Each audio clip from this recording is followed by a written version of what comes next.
In this section, we'll start talking about writing as a communication tool. Most people's default understanding of writing is as a communication tool, but how that actual communication works usually remains poorly understood. Do the words we write speak for themselves? Why does one sentence said in one context mean something entirely different in another context? In this video, we'll focus on complicating our notion of what writing does when it is used as a communication tool, and why some basic understandings of how writing works are not entirely correct. First, we need to dispel a myth. Words do not speak for themselves. Of course, the meaning of a written message is going to depend on the meaning of the individual words and how they are put together. But this does not determine all of the meaning of the message. Consider the following simple sentence. It is broken. This sentence has a subject, verb, and predicate, but without some more information, the sentence is meaningless. We need more information, either linguistic or otherwise, about what it might refer to. We also need more information to determine the specifics of the word is. Does is refer to a temporary condition or a permanent one? Finally, what does broken actually mean? One might be quick to point out that these questions are just issues of context and elaboration.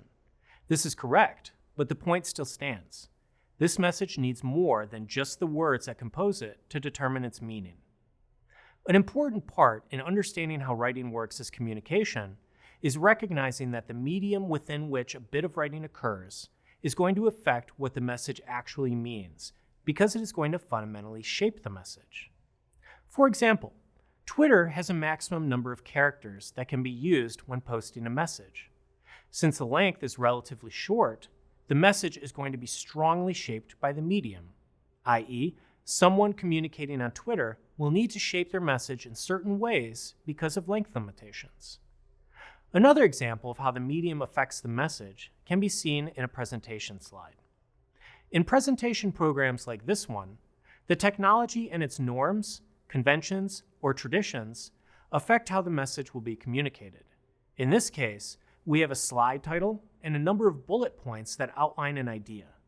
Elaboration tends to occur by the person speaking.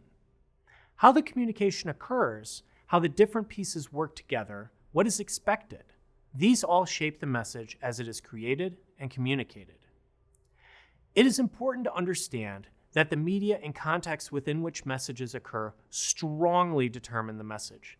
In fact, a famous media theorist, Marshall McLuhan, famously argued that the media is the message. That is, we cannot disentangle the media from the message. As you continue thinking about how written communication works, start to think about how messages change when they occur in different contexts and different media. And remember, words never speak for themselves.